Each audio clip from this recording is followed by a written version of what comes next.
오늘 우리에게 은혜 주실 하나님의 말씀은 요한복음 11장 45절부터 53절까지 말씀입니다.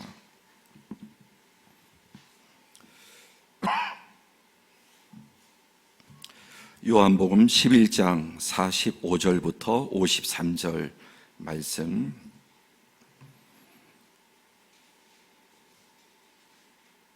앞에 PPT가 안 나오네요. 우리 한 절씩 교독하겠습니다.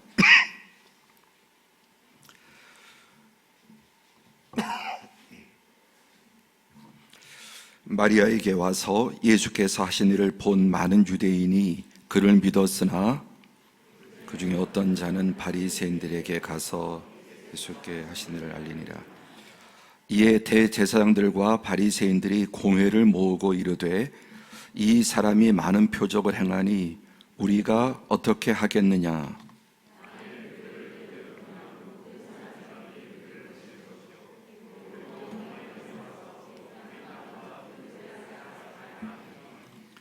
그 중에 한 사람 그의 대제사장인 가야바가 그들에게 말하되 너희가 아무것도 알지 못하는도다.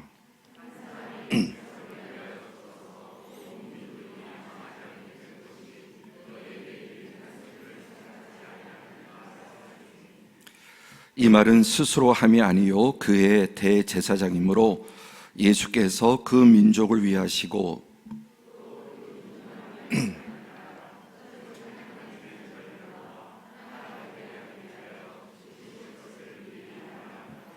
다 함께 이날부터는 그들이 예수를 죽이려고 모의하니라. 모니터를 좀 연결 지금이라도 해 주셔야 되겠습니다. 우리 고난주간을 맞이해서 이 새벽에도 많은 성도들이 나와서 또 고난주간을 기억하며 예배하는 모습이 정말 너무너무 감동적입니다. 예배당에 나서 예배하는 분들, 또 각 가정에서 온라인으로 하는 분들 하루 평균 한 700분 정도, 정말 대단히 놀라운 많은 숫자이고 또 결코 새벽에 쉽지 않은 일이지만 하나님께서 우리 성도들에게 은혜를 주시고 믿음을 주셔서 너무나 참 감사하게 생각을 합니다. 요한복음 10장, 오늘은 지금 11장을 읽었는데 10장에는 예수님께서 죽은 지 사흘 된 나사로를 살려주신 표적이 나옵니다. 이 놀라운 표적 앞에 사람들은 두 갈래로 나눠집니다. 이 정도 되면은 100% 믿어야 되지 않겠습니까? 그렇죠. 이 정도 되면. 그래서 많은 사람들은 표적을 보면은 믿음이 생길 거라고 생각합니다. 그러나 사실 그렇지 않습니다. 예수님 이 땅에 행하신 그 어마어마하고 놀라운 모든 표적에도 불구하고 안 믿는 사람은 절대로 믿지 않습니다. 하나님께서 그 마음을 열어주시지 않으면 표적이 그들의 믿음보다는 오히려 더 분노와 적개심을 불러일으킵니다. 45절에 보시면 마리아에게서 와서 예수께서 하신 일을 본 많은 유대인들이 그를 믿었다. 죽은 나사로를 살리신 그 이적을 보고 많은 유대인들이 예수님을 믿었다고 했습니다. 그러니까 이런 이적을 보고 안 믿으면 어떻게 믿음이 생기겠습니까? 그러나 또 하나의 반응은 오히려 예수를 죽이려고 했던 것입니다. 그 많은 표적, 그리고 또 이 죽은 나사로를 살리신 일은 모든 표적의 종결이죠. 이보다 더 가치 있고 여러분, 또 사람의 마음을 끄는 게 어디 있겠습니까? 그런데 이 표적의 종결을 보고도 그들의 완악한 마음은 움직이지 않습니다. 이런 걸 볼 때 제가 아까 새벽 예배 지금 나오신 분들, 또 영상으로 보시는 분들, 이 700분에 대해서 숫자보다는 주님께서 우리의 마음을 열어주시지 않고 우리에게 들을 귀, 순종할 마음을 주시지 않으면 가능하지 않다는 것입니다.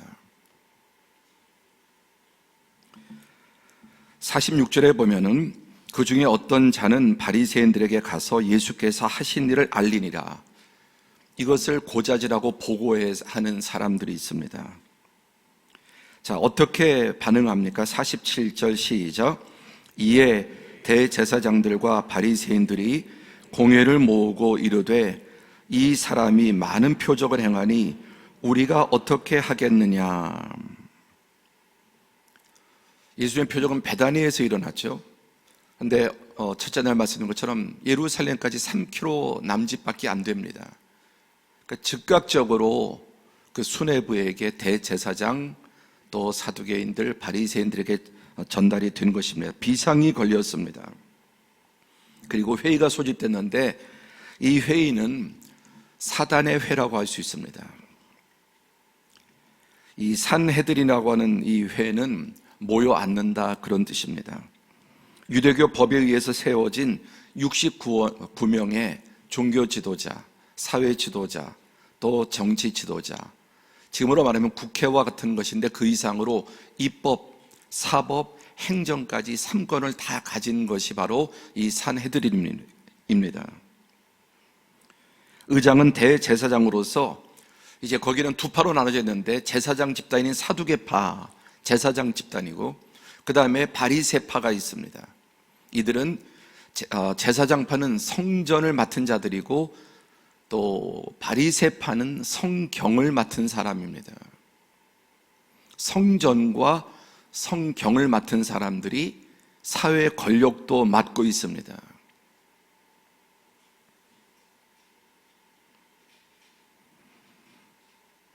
그리고 이 사두개파는 대제사장, 지금으로 하면 여당, 권력을 쥐고 있는 사람들이고 야당은 바리새파입니다. 그들은 서기관, 바리새인, 율법학자, 또 백성의 장로 이런 사람들입니다. 로마의 치하에 있었지만은 로마 제국은 그 유대인들이 이 산헤드린이 로마 제국에 반역하지 않고 그 정책만 따르면 자치권을 줬습니다.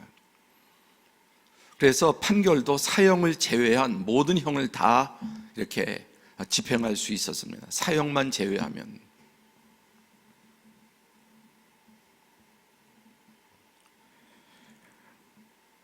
그래서 이들이 모여서 지금 회의를 비상대책회의를 하고 있는 것입니다. 여러분, 합리화라는 말을 잘 합리화, 좋지 않은 말이죠. 어떤 문제를 그 의도와 목적을 왜곡시켜서 자기에게 좋은 의도로 바꾸는 것입니다. 진짜 속셈과 목적을 숨기고 무엇인가 그럴듯한 그 구실을 내겁니다. 보통 많은 사람들은 책망을 당하거나 잘못을 하고 책임을 추궁을 당하면 대부분의 사람들은 합리화시킵니다. 이유를 댑니다. 핑계를 댑니다. 그것을 바로 인정하고 받아들이는 사람이 의외로 많지 않고 뭔가 이런 구실 저런 구실 이유를 대어서 자기가 책임 없음을 또 책임으로부터 벗어나려고 합니다. 특별히 머리가 좋고 노예할수록 고도의 구실을 만들어내서 그 말에 자기도 속고 다른 사람도 감쪽같이 속이는 사람들이 많이 있습니다. 가룟 유다가 뭐라고 했습니까? 마리아가 옥합을 깨고 향유를 부었을 때 이 엄청난 것을 팔아서 가난한 사람에게 주었으면 얼마나 좋았겠느냐. 이게 바로 합리화입니다. 자기의 속셈을 숨기고 머리가 비상하죠, 가룟 유다는. 그래서 사실은 목적은 무엇입니까? 그 향유를 팔아서 돈을 맡으면 그것을 횡령하려고 하는데 뭐라고 말합니까? 좋은 의도를 가지고 있는 것처럼, 가난한 자를 생각하는 것처럼 그렇게 말하는 것입니다. 그러면서 이제 이렇게 그들은 합리화를 시킵니다. 48절에 보시면 만일 그를 이대로 두면 모든 사람이 그를 믿을 것이요 그리고 로마인들이 와서 우리 땅과 민족을 빼앗아가리라. 이 나사렛 예수를 그대로 두면은 지금 로마의 그 혁명을 일으키고 반역을 일으켜서 독립운동을 하려고 할 것이고, 그럼 로마가 군대를 동원해서 우리 땅과 민족을 죽이고 이 성전의 기득권자, 그리고 여러분 로마 그 총독부는 이 산헤드린에게 권력을 주면서 그 평화를 잘 유지하도록 복종하도록 그렇게 만들었습니다. 근데 시끄러워지면 어떻게 하면은 대제사장을 바꾸어 버립니다. 사내들의 의원들을 바꾸어 버립니다. 그러니까 이들이 지금 이렇게 말하는 것은 우리 땅과 민족을 빼앗기리라고 하지만 실상은 자기들의 기득권을 빼앗기는 것을 두려워하는 것입니다.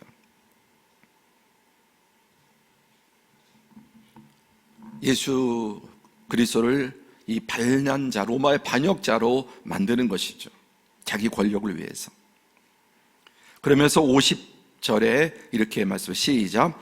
한 사람이 백성을 위하여 죽어서 온 민족을 망하지 않게 하는 것이 너에게 유익한 줄을 생각하지 아니하는도다 하였으니, 한 사람이 백성을 위해서 죽어서 온 민족을 망하지 않게 살리는 것이 우리 모두에게 유익하지 않겠느냐. 마치 백성을 생각하는 것처럼. 그리고 결론이 무엇입니까? 53절 시작. 이날부터는 그들이 예수를 죽이려고 모의하니라. 근데 중요한 것은 이런 일들이 우리 내면에서 잘 일어난다는 것입니다. 누구도 예외 없이 이런 것이 우리 안에 다 언제나 이런 식의 합리화가 일어납니다. 구실을 만듭니다. 그리고 그 구실에 자기도 심지어 속고 다른 사람도 설득을 합니다. 그들의 진정한 관심은 성전도 백성도 아닌 오직 자기 자신의 부귀 영화를 어떻게 하면 더 유지하느냐, 놓치지 않느냐 했던 것입니다. 그래서 이 지금 본문의 대제사장 이 안나스, 그리고 가야바, 안나스는 장인이고 가야바는 사위인데 이 집안이 57년 동안 해먹습니다. 대단하죠. 얼마나 로마의 비율을 잘 맞췄는지 57년이나 이 집안이 이런 식으로 그 성전에 주신, 하나님이 주신 제사장의 직분을 이렇게 결탁해서 이용해 먹었던 것입니다. 그리고 사두개인과 바리새인은 양대파인데 정적인데도 공생관계입니다. 극우와 극자는 공생관계, 그렇게 서로 격렬하게 싸우면서도 상대가 있어야 자기가 존재하고 먹고 살 수 있습니다. 상대가 강하면 강할수록, 싸우면 싸울수록 더 많은 사람들이 그 양쪽에 빠진 사람들이 더 분노하고 더 열광하고 돈을 많이 쏘고, 그래서 유튜브를 보면은 양극단은 점점 더 진흙탕으로 이전 투구로 들어갈 수밖에 없는 이유가 무엇입니까? 공생관계이기 때문이에요. 거기 희생당하고 이용당합니다. 두 번째, 그들이 예수님을 이렇게 죽이려고 했던 이유는 뭐냐면은 예수님이 성전에 오셔서 성전을 정화시킵니다. 그 당시 여러분 유대인들은 이중에 노예 생활을 합니다. 첫 번째는 그 로마 제국의 식민지로서 노예 생활할 뿐만 아니라 그것 못지않게 더 강한 게 성전의 종교의 노예 생활을 합니다. 여러분, 우리가 정말 우리 신앙이 살아있지 않으면 어쩌면 이 새벽에 나와서 깨서 잠도 못 자고 하는 일이 종교의 노예 생활이 될 수도 있다는 겁니다. 정말 모든 것 중에 가장 속이기 좋고 가장 사람들을 노예화시킬 수 있는 것이 종교입니다. 거짓 종교에 빠지면, 진리에서 이탈하면은 사람을 종교만큼, 그래서 마르크스는 종교는 민족의 아편이라고 말할 정도로,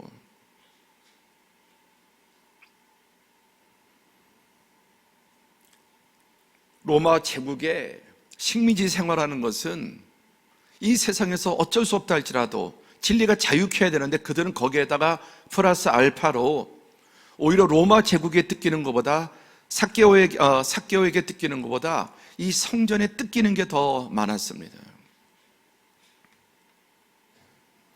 그래서 예수님 그 모든 것을 드러내시고 이 완전히 성전이 강도의 소굴이 되었다. 이 성전의 주인이신, 이 모든 예배의 주인이신 주님께서 완전히 강도의 소굴이 되었습니다. 예수님께서 헤롯 보고 저 여우라고 하셨죠.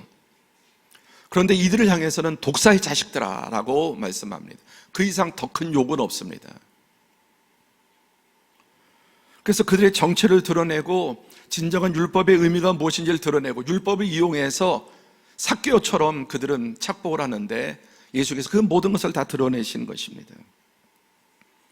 그러니까 그들이 이제 장사가 다 문 닫게 생긴 것이죠. 그래서 보면 부패 지수가 빌라도의 로마 총독부보다 헤롯 같은 유대인, 물론 이제 그 혈통은 에돔 쪽이지만 같은 유대인이거든요. 헤롯은 더 부패했습니다. 그리고 그 중에 제일 부패했던 부패 지수가 가장 높았던 것이 산헤드린인데, 사두개인들은 누구? 성전을 맡은 자. 바리새인은 누구? 성경을 맡은 자. 성전과 성경을 맡은 자들이 가장 부패 지수가 높았습니다.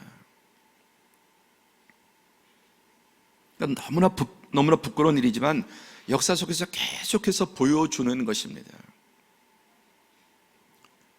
모든 부패와 썩는 것 가운데 가장 무서운 것이 종교가 부패하면 가장 더럽고 추악합니다.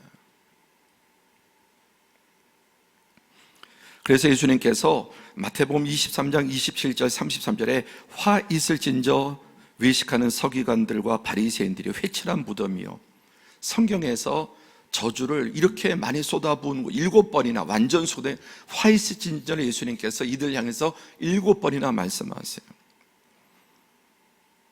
외식하는 위선자들, 그리고 회칠한 무덤, 겉으로는 아름답게 보이지만 그 안에는 죽은 사람의 뼈와 모든 더러운 것이 가득하도다. 사두개인들은 대놓고 돈을 좋아하고 바리새인들은 속으로 돈을 좋아합니다. 여러분 어디에 가깝습니까? 대놓고 돈을 좋아하는 사람이 있고 추구하는 사람이 있고, 대놓고 안 하지만 속으로 돈을 좋아하는 사람들. 이 바리새인들은 사두개인들이 실권을 쥐고 있기 때문에 돈을 얻지를 못하면 실제. 그렇죠. 이 바리새인도 돈을 어마어마하게 좋아해서 속으로는 다 챙기고 뒤로는. 그러니까 대놓고 하는 사두개인보다 뒤에서 챙기는 이 바리새인들은 더 사실은 예수님이 비난을 많이 하셨습니다. 그러면 33절에 뱀들아 독사의 새끼들아 너희가 어찌하여 지옥의 판결을 피하겠느냐. 지옥의 가장 밑바닥에 들어갈 자들이 누구입니까? 바로 이들이었다. 성전과 성경을 맡은 사람들. 더 나가서 예수님이 뭐라고 말씀했습니까? 천국문 앞에 딱 서서 자기도 안 들어가고 그 천국문을 향해서 들어오는 많은 백성들을 오히려 지옥으로 보내는 자들이 되었던 것입니다.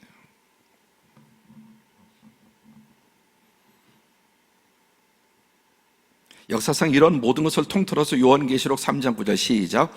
보라 사탄의 회당 곧 자칭 유대인이라 하나 그렇지 아니하고 거짓말하는 자들이라.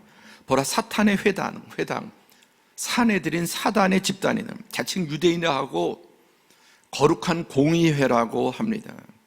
그러나 그 모든 것은 거짓이고 실제는 사탄의 회당이다. 이 복마전이라고 하는 말이죠. 이 마귀들이 들끓는 집, 이게 산헤드린의 모습인데, 유대인들이 그린 산헤드린의 모습인데 69명의 의원들이 있습니다. 대표가. 그들은 대부분 제사장들, 그리고 서기관들, 성경학자들, 그리고 바리새인들, 성경교사들이었습니다.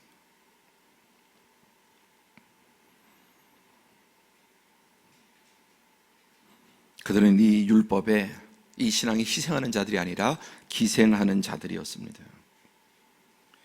예수님께서 이 고난주간에 이제 내일이죠, 목요일 날 6번의 재판을 받습니다. 불과 길어야 10시간 안팎에 6번의 대재판을 받는데, 대제사장 안나스, 또 사위인 대제사장 가야바, 또 사내들인 공의회, 그리고 총독 빌라도에게 첫 번째, 두 번째 분봉한 헤롯에게 두 번째, 다시 총독에게 두 번째, 이렇게 해서. 근데 빌라도 헤롯이 다 놓아주려고 해도 이들이 압박을 하죠. 교묘한 머리로 이번에 어떻게 합니까? 이 나사렛 예수가 반란 로마의 반역자, 황제의 반역자인데 황제의 반역자를 살려주면 당신도 반역자다. 머리가 좋은 거예요. 그러니까 빌라도가 딱 이 덫에 걸려서 예수를 풀어주고 싶었지만은 풀어줄 수가 없는 거예요. 아까 그 부패 지수가 가장 높았다고 하는, 부패한 헤롯이나 빌라도도 예수의 무죄를 알고 풀어주려고 했지만 이들은 가장 잔악하게 십자가에 못 박아 죽게끔 만든 것입니다. 지금 성경대학의 요한계시록 또 갈라디아서 이렇게 강의하고 있는데, 요한계시록 보면 이런 말씀이 나오죠. 내가 보니 여자가 붉은빛 짐승을 탔는데 그 짐승의 몸에 하나님을 모독하는 이름들이 가득하고 7 머리와 10뿔이 있으며, 그 여자는 자주빛과 붉은빛 옷을 입고 금과 보석과 진주로 꾸미고 손에 금잔을 가졌는데 가증한 물건과 그의 음행에 더러운 것들이 가득하더라. 붉은빛 짐승을 탄 여자, 이 붉은빛 짐승은, 바다에서 나온 붉은 짐승은 이 세상의 모든 권력을 말합니다. 이 세상 권력. 그럼 그 붉은빛 짐승을 탄 여자가 누구냐? 그 여자가 바로 타락하고 부패한 교회와 교회 지도자들을 상징하는 말씀들이에요. 이 여자는 주님의 순결한 신부가 되어야 되는데 성경 음녀라고 말합니다. 음녀, 창녀라고 말합니다. 자주빛, 붉은빛 옷, 이것은 귀족의 옷이죠. 금과 보석과 진주로 꾸미고 금잔을 가졌는데, 그 예수님의 피를 담은 그 투박한 자녀에는 금잔을 가졌는데 가증한 물건과 음행과 더러운 것들이, 예수님의 보혈이 가득한 게 아니라 그 안에 온갖 더러운 것들이 가득한, 어떤 특정한 시대뿐만 아니라 어느 시대인지 간에 타락한 교회를 성경은 음녀라고 말씀합니다.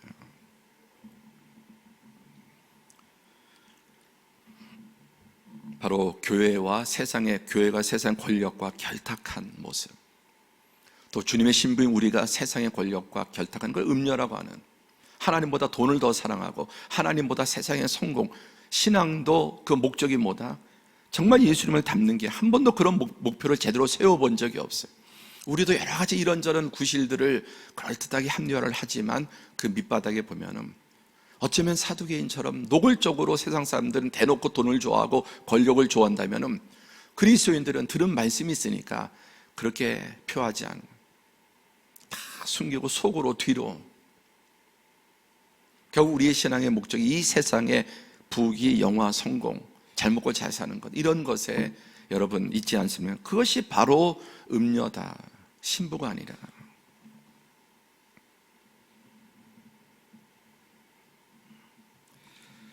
이 새벽 예배에 참 제가 감동하는 것은, 우리가 지금 뭘 구하고 얻으려고 이 새벽에 기도해서 뭘 얻어내려고 나오는 게 아니지 않습니까? 말씀에 순종해서, 육신은 하기 싫지만 힘들지만 그런 상황이 아니지만 피곤하지만 하나님의 말씀에 순종해서 헌신함으로 우리 이 자리에 나와 있는 줄로 믿습니다. 저는 정말 우리 사랑하는 성도 여러분 한 분 한 분이 음녀가 아닌 신부라고 믿습니다. 그러나 결과는 어떻게 됩니까? 16절 한번 같이 읽어볼까요? 시작. 내가 본 바 이 10뿔과 짐승은 음녀를 미워하고 망하게 하고 벌거벗게 하고 그의 살을 먹고 불로 아주 사르리라. 이게 결탁해서 이제 세상의 권력과 또 정치 이런 온갖 권력과 교회가 결탁해서 그 혜택을 누립니다. 자주색 옷을 입고 또 보석을 꾸미고 온통 좋은 것을, 로마 가톨릭 교황청이 그러지 않았습니까? 아니, 세상 권력까지 다 쥐어버렸습니다.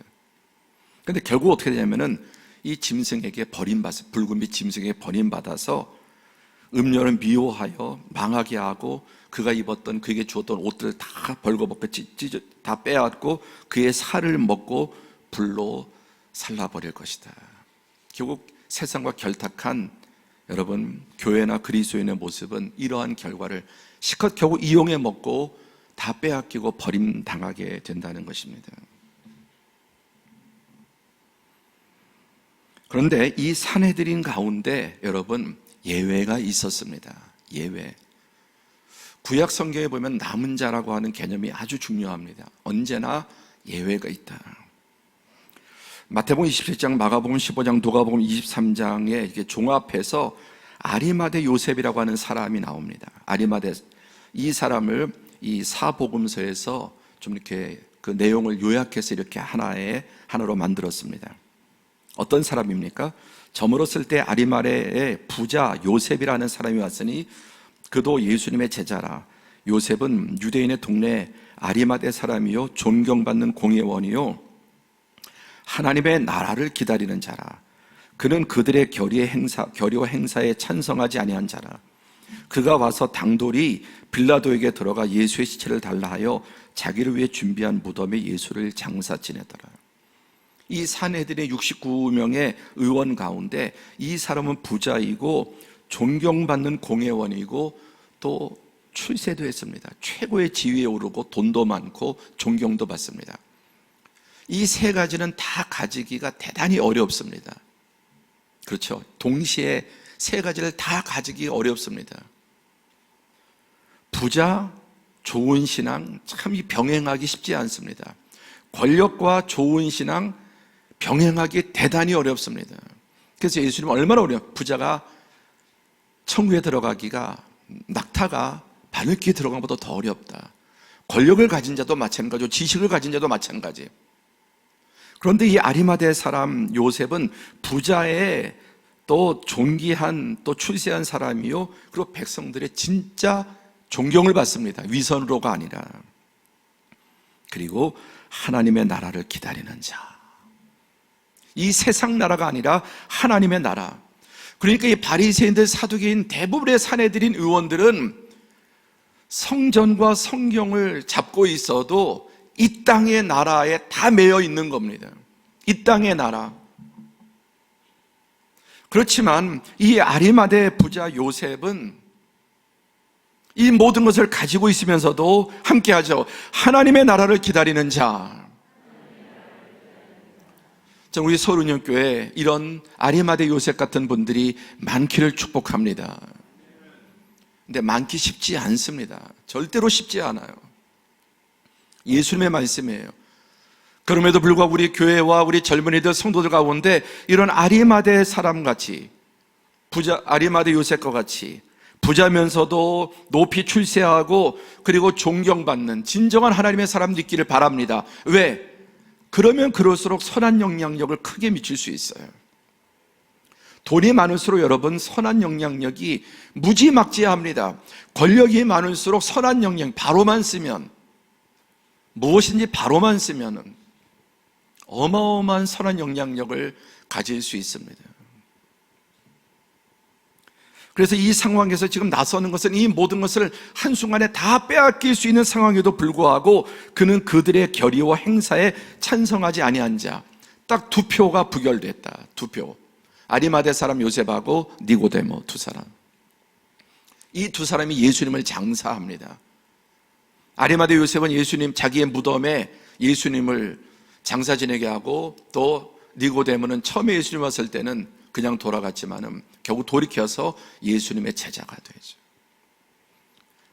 보이는 제자는 다 도망가고 숨어있는 제자, 그들이 결정적인 순간에 이때 이런 일이 모든 그들이 가지고 있던 것들 다 빼앗길 수 있는 상황임에도 불구하고 하나님의 나라를 바라보기 때문에 아멘.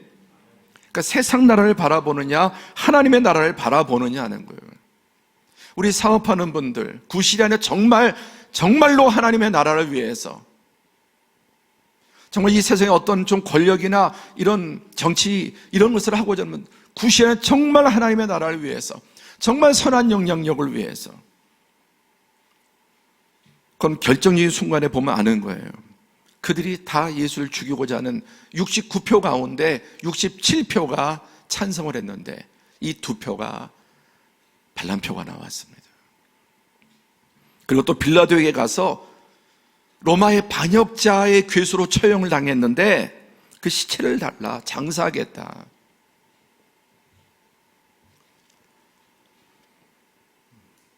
이런 사람들이 있었던 것입니다.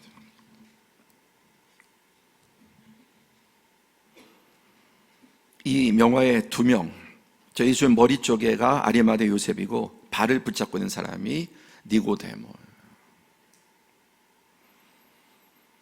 이 가장 위험한 순간에 자신의 모든 것을 그 지위도 돈도 명예도 다 버릴 수 있는 왜?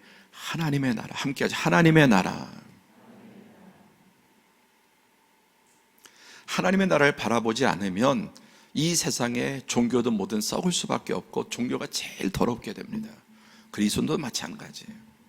우리 안에 사두개인이 있고 바리새인이 있고, 특히 뭐 저 같은 목회자는 말할 것도 없고, 정말 여러분들이 저나 우리 교육자들에서 기도 많이 해주셔야 돼요. 여러분 자신을 위해서도.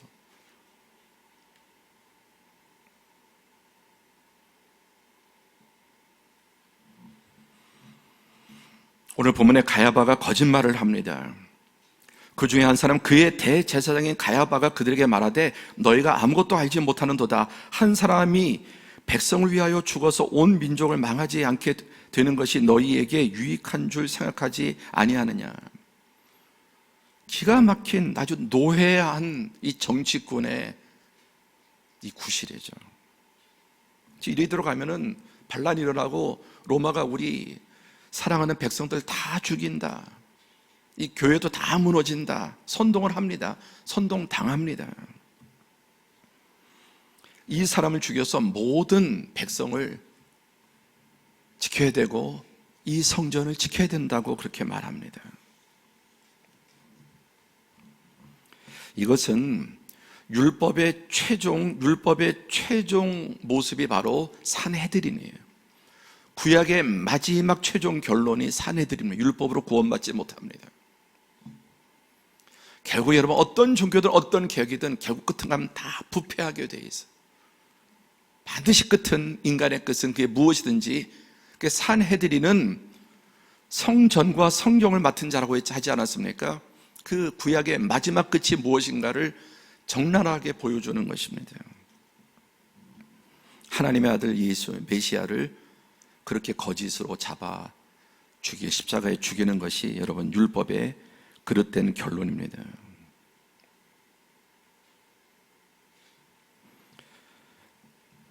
그들의 최종 결론이 어떻게 됩니까?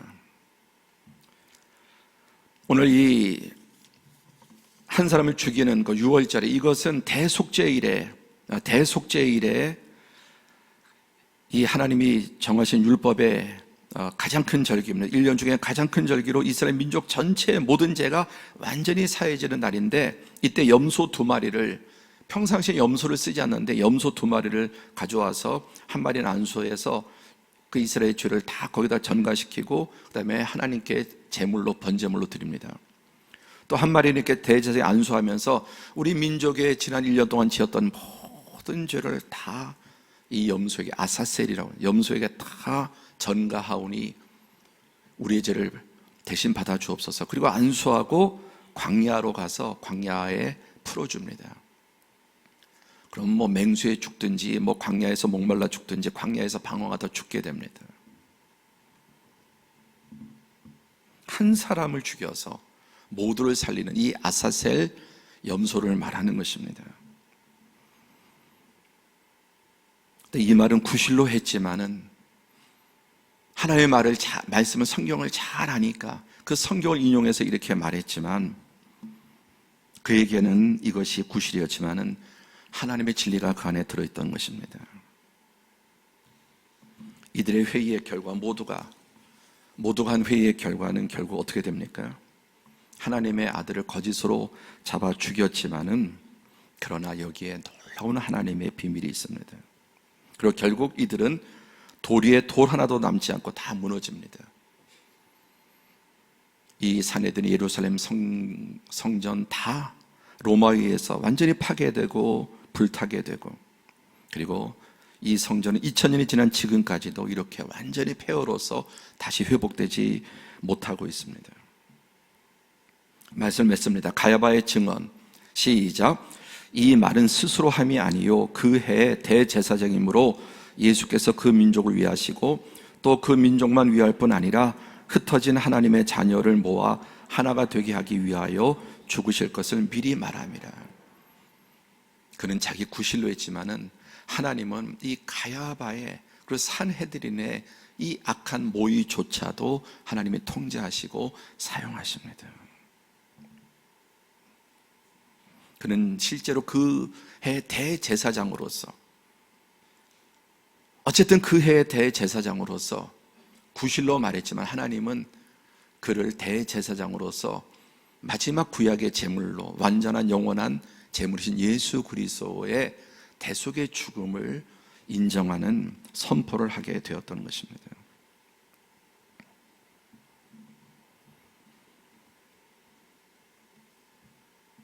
오늘 이 고난주간 또 예수님의 죽으심, 어저께도 말씀한 것처럼 제자들의 배반 때문에 그들 때문에 이 모든 것은 하나님의 주권 가운데 하나님이 이끌어 가시는 것입니다.